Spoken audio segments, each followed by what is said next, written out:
ஆன்மீக அன்பர்கள் அனைவருக்கும் அன்பான காலை வணக்கம். இன்றைக்கி நம்ம பதிவில் என்ன பார்க்க போகிறோம் அப்படின்னா, அடுத்து வரக்கூடிய 25 நாட்களில் கட்டாயமாக எந்த ஒரு விஷயம் பார்த்திங்கன்னா மிதுனராசி நேயர்களுடைய வாழ்க்கையில் நடந்தே தீரப்போகுதுங்க. பொதுவாக ஒவ்வொரு மாதத்துலேயுமே ஏற்படக்கூடிய மாற்றங்கள் பார்த்திங்கன்னா அந்த மாதத்தில் இருக்கக்கூடிய கிரக அமைப்புகளினுடைய அடிப்படையில் தான் கணக்கீடு செய்வாங்க. ஜோதிடத்துக்கு ரொம்ப ரொம்ப முக்கியமானது அப்படின்னா இந்த கிரகங்கள் தாங்க. கிரகங்களை வைத்து மட்டும்தான் ஒவ்வொரு விதமான பலன்களுமே கணக்கீடு செய்வாங்க. அதில் மிதுனராசி நேயர்களுக்கு அடுத்து வரக்கூடிய 25 நாட்கள் பார்த்திங்கன்னா மிகப்பெரிய வெற்றிகளானது கிடைக்க போகுதுங்க. சொல்லப்போனால் நீங்கள் கால் வைக்கக்கூடிய இடம் எல்லாமே பணம் தாங்க. கால் வைக்கக்கூடிய எல்லா இடத்துலையுமே நீங்கள் நல்ல வெற்றிகளை பார்ப்பீங்க. திருமணம், வெளிநாடு இது மாதிரி போகிறதுக்கு நிறைய வாய்ப்புகள்லாம் இருக்குது. திருமணம் நடக்கும், குழந்தை பாக்கியம் கிடைக்கும். சொல்லப்போனால் ரொம்ப என்ஜாய் பண்ணலாங்க நாட்களை. உங்களுக்கு ரொம்ப ரொம்ப அற்புதமாக இருக்குது. என்னென்ன விஷயத்தில் என்ன மாதிரியான பலன்கள் கிடைக்க போகுது அப்படின்றத டீட்டெயில்டாக தொடர்ந்து பார்க்கலாம். அதுக்கு முன்னாடி நீங்கள் இன்னும் நம்ம சேனலை சப்ஸ்கிரைப் பண்ணாமல் இருக்கீங்க அப்படின்னா மறக்காமல் சேனலை சப்ஸ்கிரைப் பண்ணிக்கோங்க. கூடவே பக்கத்தில் இருக்கிற பெல் சிம்பிளையும் கிளிக் பண்ணிக்கோங்க. அப்போ தான் நாங்கள் போடக்கூடிய வீடியோக்கள் எல்லாமே உங்களுக்கு நோட்டிஃபிகேஷனாக உடனுக்குடன் வந்தடையும். நீங்களும் பார்த்து பயன்பெறலாம். வாங்க வீடியோக்குள்ளே போகலாம். தமிழ் மாதமான விசுவாசு வருடம் ஜூன் மாதம் 15ஆம் தேதியிலேருந்து ஜூலை 16ஆம் தேதி வரைக்குமே இருக்கக்கூடியது தமிழ் மாதத்தினுடைய ஆனி மாதங்க. இந்த ஆனி மாதம் அப்படின்றது பார்த்திங்கன்னா ரொம்ப ரொம்ப சிறப்பு வாய்ந்த ஒரு மாதம். இந்த ஆனி மாதத்தில் தான் மிதுனராசி நேயர்களுக்கு அற்புதமான மாற்றங்களானது கிடைக்க இருக்குது. ஸோ மாத கிரகங்கள் அப்படின்னு சொல்லக்கூடிய கிரகங்கள் சூரியன், செவ்வாய், புதன், சுக்கிரன் இந்த 4 கிரகங்களை வைத்து தான் அந்தந்த மாதத்திற்கான பலன்களை கணக்கீடு செய்வாங்க. பொதுவாகவே தமிழ் மாதம் அப்படின்றது எந்த கிரகத்தினுடைய பெயர்ச்சி வைத்து கணக்கீடு செய்வாங்க அப்படின்னு பார்த்தீங்கன்னா சூரியன் தான். சூரியன் ஒரு ராசியில் இருந்து இன்னொரு ராசிக்கு பயிற்சியாகக்கூடியதை வைத்து தான் தமிழ் மாதமே சொல்லுவாங்க. அப்படி பார்த்தீங்கன்னா ஜூன் மாதம் 15ஆம் தேதி அன்றைக்கி சூரியனுடைய பயிற்சி இருக்குது. இந்த சூரியன் இது வரைக்குமே ரிஷபத்தில் தான் இருந்துட்டு இருக்காரு. இனி பார்த்தீங்கன்னா ரிஷபத்தில் இருந்து உங்களுக்கு மிதுன ராசிக்கு போக போகிறாரு. ஸோ சூரியன் மிதுன ராசியில் பயணிக்கக்கூடிய மாதம் தான் தமிழ் மாதமான ஆனி மாதம். இந்த மாதத்தினுடைய கிரக நிலைகள் பார்த்தீங்கன்னா மேச ராசியில் சுக்கிரனும், மிதுனத்தில் புதனும், சூரியனும், குருவும் இருக்கிறாங்க. கூடவே சிம்மத்தில் பார்த்தீங்கன்னா செவ்வாயும் கேதுவும் இருக்கிறாங்க. கும்பராசியில் சனி, ராகு இந்த கிரகங்கள் தான் அமைஞ்சிருக்கு. ஸோ இந்த டைமில் ஏற்படக்கூடிய கிரக மாற்றம் அப்படின்னா ஜூன் 22ஆம் தேதி அன்றைக்கி புதனுடைய பயிற்சி இருக்குது. ஸோ இந்த புதன் பார்த்திங்கன்னா மிதுனத்தில் இருந்து கடகராசிக்கு போக போகிறாரு. இது வரைக்குமே ராசி நாதனாக இருக்கக்கூடிய கிரகம் ராசியில் தான் இருக்கிறாங்க. 22ஆம் தேதி வரைக்குமே மிதுன ராசியில் தான் புதன் இருக்க போகிறாரு.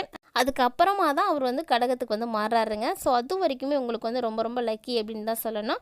அடுத்து ஜூன் 29ஆம் தேதி அன்றைக்கி சுக்கிரன் மாற போகிறாரு. சுக்கிரன் தன்னுடைய சொந்த வீட்டுக்கு போய் ஆட்சிக்கு அதிபதியாக இருக்க போகிறாரு.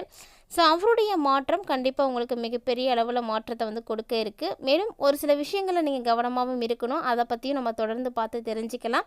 என்ன மாதிரியான விஷயங்கள் உங்களுக்கு எப்படிலாம் நடக்க போகுது அப்படின்றத பார்க்குறதுக்கு முன்னாடி வீடியோ பார்த்துட்டு இருக்கக்கூடிய நேயர் மிதுனம் ராசி நேயராக இருக்கீங்கன்னா கட்டாயமாக நம்ம வீடியோக்கு ஒரு லைக் பண்ணுங்கள். கூடவே உங்களுடைய ஃப்ரெண்ட்ஸ் அண்ட் ஃபேமிலியில் யாருக்கெல்லாம் மிதுன ராசியானது இருக்குது அப்படின்றதையும் மறக்காமல் கமெண்ட் பண்ணுங்கள். அவங்களுக்கும் வீடியோ பதிவை ஷேர் பண்ணிவிடுங்க. அவர்களும் பார்த்து பயன்பெறட்டும். மிருகசீரிஷம், திருவாதிரை, புனர்பூசம் 3 நட்சத்திரங்களும் மொத்தமாக பார்த்தீங்கன்னா 9 பாதங்களை கொண்ட ராசி தான் மிதுனம் ராசி. ராசி மண்டலத்தில் 3ஆவதாக இருக்கக்கூடிய ராசியும் கூட.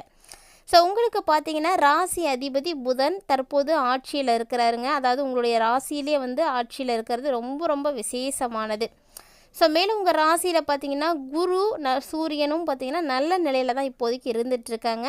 இந்த கிரகங்களுடைய அமைப்புகளை வச்சு பார்க்கையில் மிதுன ராசி நேயர்களுக்கு அடுத்து வரக்கூடிய 25 நாட்களுக்குள்ள கட்டாயமாக மிகப்பெரிய அளவில் ஒரு ஏற்றமானது இருக்க போகுது. ஸோ நீங்கள் எடுத்துகிட்டு இருக்கக்கூடிய காரியங்களாக இருக்கட்டும், என்னென்ன விஷயங்களுக்காக நீங்கள் முயற்சிகள் எடுக்கிறீங்களோ எல்லாமே பார்த்தீங்கன்னா உங்களுக்கு மிகப்பெரிய அளவில் வெற்றியை தாங்க கொடுக்க போகுது. ஸோ நீங்கள் எடுக்கக்கூடிய முயற்சிகள் தான் இப்போ முக்கிய காரணமாக இருக்க போகுது. அதிகமான முயற்சிகளை செய்யுங்க. நிறைய விஷயங்களை ட்ரை பண்ணி பாருங்கள். அது உங்களுக்கு மிகப்பெரிய அளவில் வெற்றிகளை கொடுக்கறதுக்கு வாய்ப்பு நிறையவே காணப்படுது. கட்டாயமாக இது மாதிரியான வெற்றி வாய்ப்புகள் சேரக்கூடிய காலகட்டங்கள், கிரக அமைப்புகள் சரியாக இருக்கக்கூடிய காலகட்டங்களை நீங்கள் செய்யக்கூடிய விஷயங்கள் உங்களை மிகப்பெரிய அளவுக்கு கொண்டு போகுங்க. மேலும் பார்த்தீங்கன்னா 6 மற்றும் 11ஆம் அதிபதியாக இருக்கக்கூடிய கிரகம் செவ்வாய் 2வது இடத்துல நீச்சமாக இருந்தார் அப்படின்னா தொழிலாக இருக்கட்டும், இல்லைனா புதுசாக செய்யக்கூடிய வேலையாக இருக்கட்டும், அதிலெல்லாம் ஒரு சில தடைகளை சந்திக்கிற மாதிரி இருக்கும். ஆனாலுமே கூட இனி காலகட்டங்களில் கிரகங்கள் மாறுது அப்படின்றப்போ உங்களுக்கு தொழிலில் நல்ல ஒரு மாற்றத்தை நீங்களே பார்ப்பீங்க. சொல்லப்போனால் முயற்சிகள் அனைத்தும் வெற்றி பெற போகுதுங்க. வருட கிரகங்கள்னு சொல்லக்கூடிய கிரகங்கள் ஆல்ரெடி குரு, சனி, ராகு, கேது எல்லாமே பயிற்சி ஆகிட்டாங்க. சொல்லப்போனால் மிதுன ராசி நேயர்களுக்கு இந்த கிரகங்கள் எல்லாமே சூப்பரான ஒரு இடத்துல இருக்கிறாங்க. நல்ல நிலையில் கிரகங்கள் இருக்கிறதுனால உங்களுக்கு பெருசாக பாதிப்புகள் எதுவும் இருக்காதுங்க. இப்போதைக்கு மாத கிரகங்களை வச்சு தான் பலன்கள் அப்படின்றத பார்க்க போகிறோம். ஸோ மேலும் பார்த்திங்கன்னா பல விஷயங்களை நீங்கள் முன்னேற்றங்களை பார்க்க போகிறீங்க. நீங்கள் எடுக்கக்கூடிய முயற்சிகள் அத்தனையுமே உங்களுக்கு வெற்றியை தான் கொடுக்க போகுது. ராசிக்கு 3ஆம் அதிபதியாக இருக்கக்கூடிய சூரியன் உங்களுடைய ராசியிலே இருக்கிறது அப்படிங்கிறது மிகப்பெரிய விஷயம். ஸோ இந்த டைமில் பார்த்திங்கன்னா குருவினுடைய சம்பந்தத்தோடு உங்களுக்கு புதனும் சேர்ந்து இருக்கிறதுனால நீங்கள் செய்யக்கூடிய முயற்சிகள் அத்தனையும் உங்களுக்கு வெற்றி இருக்குது. கல்வி பயிலக்கூடிய மாணவர்கள்லாம் கவலையே படாதீங்க. உங்களுக்கு நல்ல ஒரு ஏற்றம் இருக்குது. சூப்பராக படிப்பீங்க. நீங்கள் நினச்ச இடத்துல படிக்கிறதுக்கு வாய்ப்பு இருக்குது. வெளிநாடு போய் நான் உயர்கல்வி படிக்கணும், இந்த படிப்பை தான் படிக்கணும் அப்படின்ற குறிக்கோளோடு இருக்கக்கூடிய குழந்தைகள் ஒவ்வொருவருமே சிறப்பான ஒரு கல்வியை பயில போகிறீங்க. ஸோ மிதுனம் ராசி நேராக நீங்கள் இருந்தீங்க அப்படின்னா பயப்படவே பயப்படாதீங்க. எல்லாமே உங்களுக்கு ஆட்டோமேட்டிக்காக நடக்கும்.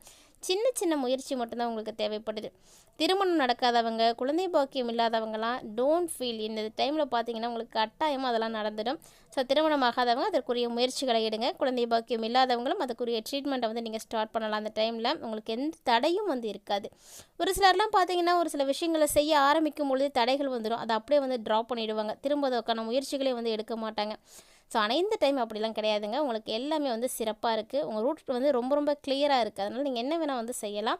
தந்தை வழி சொத்துக்கள் உங்களுக்கு இது வரைக்கும் கிடைக்காம இருக்குது அப்படின்னா கூட இனி உங்களுக்கு கிடைச்சிடும். ஸோ மேலும் பார்த்தீங்கன்னா அந்த டைமில் நீங்கள் கவனமாக எண்ணத்தில் இருக்கணும் அப்படின்னா தந்தையினுடைய ஆரோக்கியத்தில் பாதிப்படையலாம். அதனால் அவங்கள நல்லபடியாக பார்த்துக்கோங்க.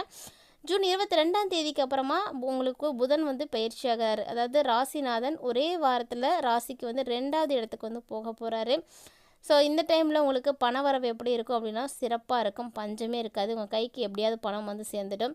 எந்தெந்த இடத்துல நீங்கள் கால் எடுத்து வைக்கிறீங்களோ அந்த இடம் எல்லாமே உங்களுக்கு சிறப்பாக இருக்க போகுதுங்க. நீங்கள் கால் வைக்கக்கூடிய இடம் எல்லாமே பணம் தான். இது வரைக்கும் விட்டதை எப்படியாவது இப்போ அடைஞ்சே தீரணும் அப்படின்ற நோக்கத்தோட குறிக்கோளோட நீங்கள் பயணிக்க போகிறீங்க.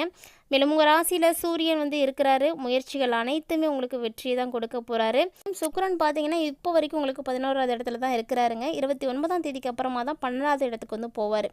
இவர் இப்போ 11வது இடத்துல இருக்கக்கூடிய நேரம் வரைக்குமே உங்களுக்கு சிறப்பாக தான் இருக்குது. ஸோ ஃபஸ்ட் மேரேஜ் பண்ணுறவங்களா இருக்கட்டும், செகண்ட் மேரேஜுக்கு நான் ட்ரை பண்ணிகிட்ருக்கேன் அப்படின்றவங்களா இருக்கட்டும், யாராக இருந்தாலும் ஃபஸ்ட் பேபியாக இருக்கலாம், செகண்ட் பேபியாக இருக்கலாம்.